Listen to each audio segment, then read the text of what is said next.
There might be a Word document on your laptop that you haven't opened in 3 weeks. There's a text that you've drafted 4 times and deleted 4 times. There's a workout you keep telling yourself you'll start on Monday, and the Mondays keep arriving and leaving without you. Or there might be a side project, a side hustle that you can talk in startling detail to anyone over dinner or over a conversation, but you haven't done anything about it in the last few months. You know which one is yours, and you're thinking about it right now. I want to talk to that part of you, not the part that has been listening quietly, but the part that just got caught.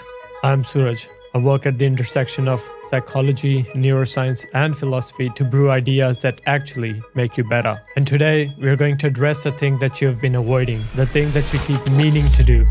And today is the day we name why you haven't done it, and we walk through that door together. In 2019, social psychologists Dr. Curran and Dr. Hill published a meta-analysis in the Psychological Bulletin tracking perfectionism in over 40,000 college students between 1989 and 2016. 3 different kinds of perfectionism, all rising. Self-oriented, up about 10%. Other-oriented, up 16%. Socially prescribed, the kind when you feel the world demanding flawlessness from you, up 33%. The last number is the one that actually matters.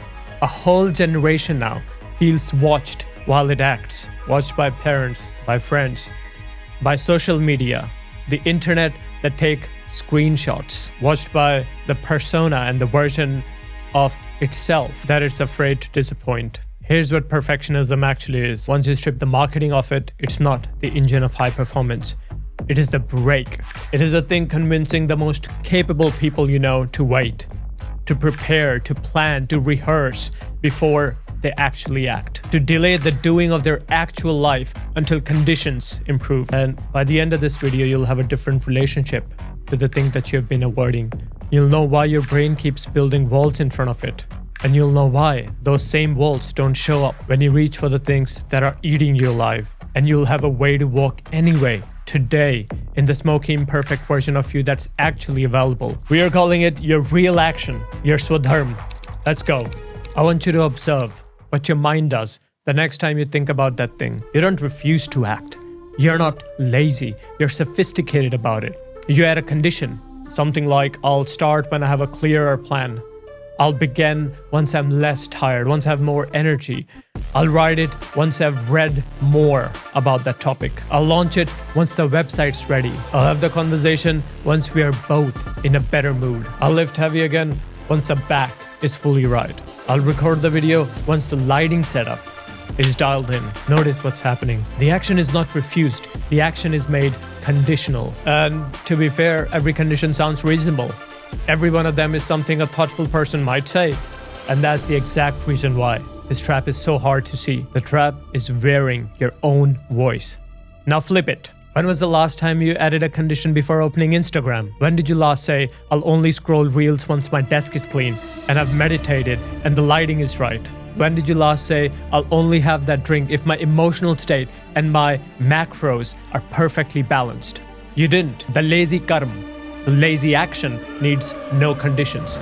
It just happens. The phone is in your hand before you've decided. You're scrolling through the reels before you have thought through it. This is part of the puzzle that most people miss. Your brain is not anti-action. Your brain is anti-discomfort. And the actions that grow you are uncomfortable on the front end, while the actions that erode you are comfortable on the front end. And so your brain does what evolution paid it to do. It builds these elaborate walls of conditions in front of the growth, and no walls in front of erosion. Karl Friston's free energy principle, which has been one of the most influential ideas in neuroscience over the last 15 years, gives a cleaner version of this. The brain at its core is a prediction error minimizing machine. It wants you to stay where the world matches your model of it. Familiar is cheap. Anything new is expensive. Comfort is cheap. Discomfort is expensive. So when your nervous system spots a path that's high in prediction error, it does what any well-evolved system does. It quietly nudges you to the path with less discomfort. So now look at your conditions again. They're not flaws of character, they're tax shelters. A procrastination researcher at Carleton University researched at it for 2 decades and arrived at the cleanest sentence on this topic that I've ever read. Procrastination is not a time management problem. It is a short-term mood regulation problem. You're not avoiding the task. You're avoiding the feeling the task brings up. The condition is the disguise. Now, here's where my first video on balance comes into play, and the truth that almost every problem in human life is an imbalance between 2 extremes that look opposite but produce the same result. Action has the same shape. Extreme 1. Perfectionism, the freeze, the Word document that doesn't get opened, the launch that keeps moving, the condition stacking up in front of the actual living. This person is too still. Extreme 2 is meaningless motion. This is the person who is busy from 6 a.m. to 10 p.m., hitting metrics, doing everything right by the book, performing competitively in a life that does not, at the deepest layer, belong to who they truly are. This person is too much in motion, in someone else's direction. Both of the extremes are not actual living. The first one is hiding behind preparation. The second one is hiding behind productivity. The first one looks lazy from the outside but is exhausted on the inside. The second looks heroic from the outside but is hollow on the inside. The balanced path is carrying out an action while still being imperfect as long as it aligns with your Svadharma. Acting in a direction that is actually yours. Knowing who you are, knowing what's yours to do, and doing that available version of it.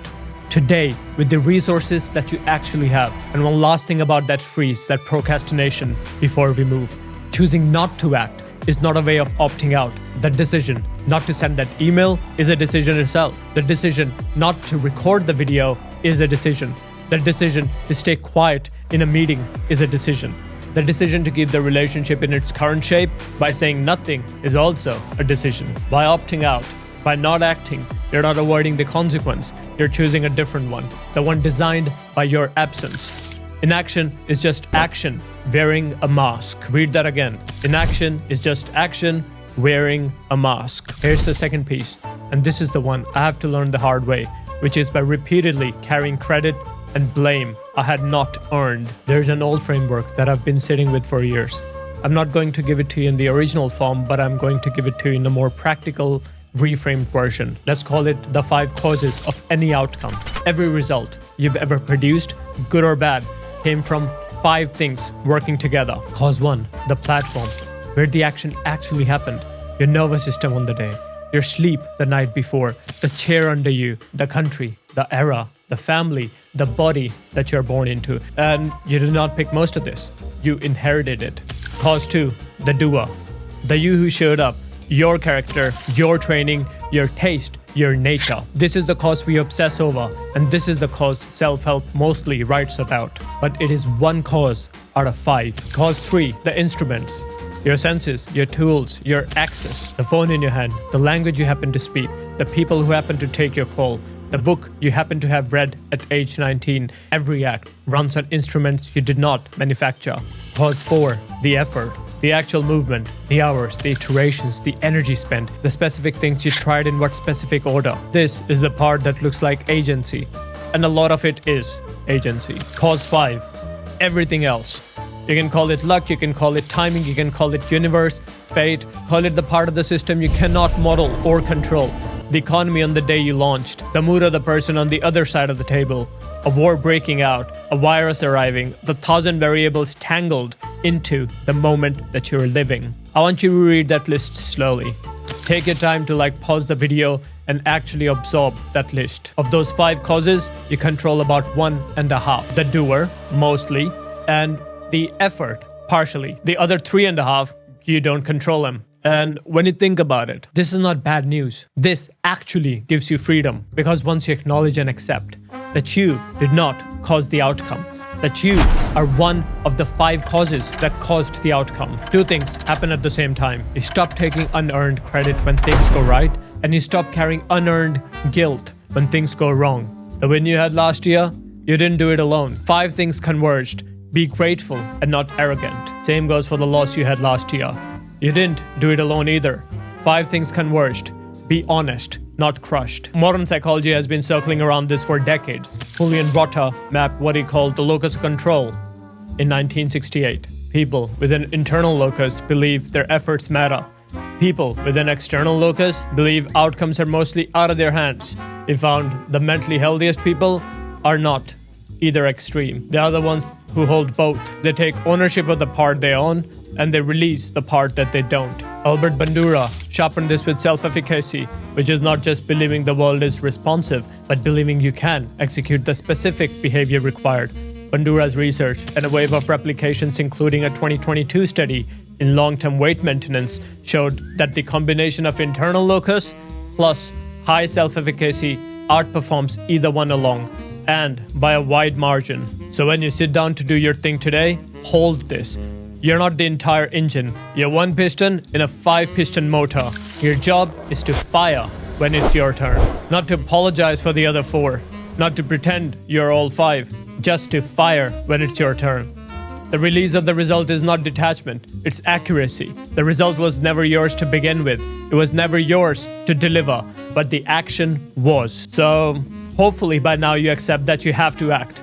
You accept that the result is partly out of your hands. Now the next question is, which action do I choose? Because most of the lives I've watched go quietly off the rails did not go off the rails because the person was lazy. They went off the rails because the person was excellent at the wrong things. The wrong thing being a thing that did not truly belong to them. This is the concept that runs through the entire ancient idea of Svadharma. Swa means your own. Dharam means your true nature, your law of being. Svadharma is the action that flows in from who you truly are, instead of the action that flows from who you think the world or the society wants you to be. The opposite of Svadharma is Paradharma. Para means other, doing somebody else's life work. The doctor who should have been a musician but ended up being a physician because that was the family's job. The version of you that's been quietly grinding on someone else's life at maybe a 9 out of 10 effort level, but getting silently more tired every year for reasons you can't pinpoint. Carl Jung called this individuation, the lifelong project of becoming yourself instead of becoming a polished version of what you were told to be. Jung's hypothesis was that the second half of your life either turns into individuation or it turns into depression because the borrowed costume gets tighter every year. Said simply, doing someone else's thing perfectly leaves you empty because no matter how clean the result wasn't yours. However, doing your thing imperfectly leaves you whole because the result, even when it's smoky, even when it's a little wonky, even when it isn't what you've done at peak, it's yours. This is what knowing yourself earns you.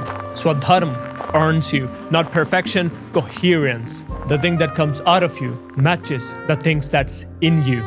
Look at the people in your life whose presence calms you. The new mama nourishing the newborn with abundant love. The grounded volunteer at the free food bank relief center. Your grandma cooking your favorite dessert. The people who feel solid even when the situation is messy. They're not always the most accomplished. They're not always the most polished. But they're almost always running their own program. Their action is theirs. And that's why being around them feels like natural air. Now ask yourself brutally, the thing that you have been avoiding or the thing that you have been forcing, is it yours or is it borrowed? Because borrowed action, even when done well, will not feed you. And your own action, even when done badly, will feed you. I had to decipher this challenge myself too. I had a roadmap to becoming an excellent version of a person whose life looked, from the outside, like a clean win. The smart move, the respectable move. A shiny LinkedIn profile with career promotions in my corporate job. What stopped me was a question I could not shake. Whose life is this? Is it truly mine? Or am I supposed to act like someone else? If I optimized the next 10 years on the path that I was on, I would end up being better at it. More compensated, more titled, more respected by people whose respect on deep introspection I didn't truly fully want. I would have done someone else's duty perfectly and called it a career. Whereas this YouTube channel was the messy option.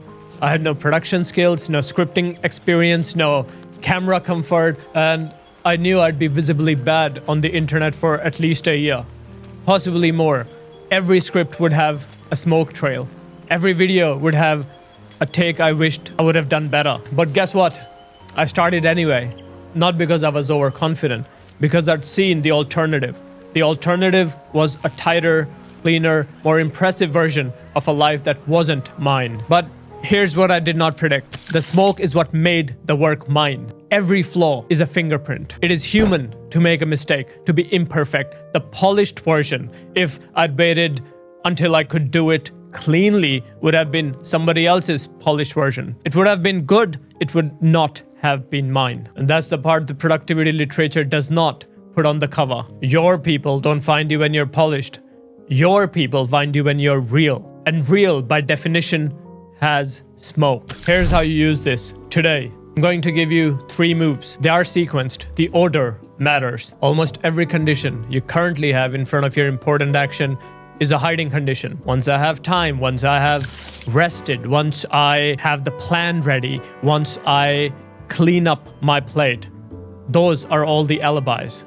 Peter Gollwitzer at NYU showed in a body of research starting in 1999 and reaffirmed in a 2024 meta-analysis by Sheeran and collaborators that there is a kind of conditional that actually works. He called it an implementation intention. The form is, if X happens, then I will do Y. Specific situation, specific action. I don't want you to confuse it for, I'll start writing once I'm ready. That is avoidant. But if I sit down with my coffee at 7 a.m., I will open the document and write one bad paragraph. A specific cue, specific action. And the data on this is among the strongest in social psychology realm. So step 1, take a big avoided thing, convert one avoidant condition into one tactical if-then. That's all you have to do today. Move 2, run the Svadharma check. Before you spend your one tactical action, ask yourself, is this mine or is this borrowed? 2 seconds. Don't think with your mind. Feel it in your chest. The body knows before your mind does. If it's borrowed, no amount of tactical planning is going to save it. Time spent perfecting somebody else's life is the cleanest waste of a life that exists. Drop it. Move this energy elsewhere. But if it's yours, even partly, you should commit. Smoke and everything comes with it, but just commit to it. Move 3. Act. Even if you don't feel like it. Especially if you don't feel like it. There's a treatment in clinical psychology called behavioral activation, as large as what we know as full cognitive therapy. The protocol is actually almost embarrassingly simple. Engage with a valued action regardless of how you feel. The feeling follows the action, not the other way around. This is the inversion most of us never make. We think we are waiting for motivation. We are actually waiting for the wrong thing. Motivation is not a precondition. Motivation is a side effect. You move first. The mood adjusts itself. So to summarize, 3 moves. Tactical if-then instead of avoidant condition. Svadharma check before you spend the action. Act first, feel second. That's the whole practice. Let's take you back to where we started. The Word document, the text. The Monday that keeps arriving without you. The side version of yourself you can describe in detail to anyone, but I've actually not done anything about in the last few months. Your duty won't be perfect, and your action will have smoke. The version of you doing it will be tired, underprepared, partly wrong, and exactly the right person to do it anyway, because the action is yours. The people we remember as having lived well did not get clean lives. They got smoky ones, and they kept going. You have what you need. Pick the thing that's yours. And I say it again, fire when it's your turn. Ciao. Catch you in the next video.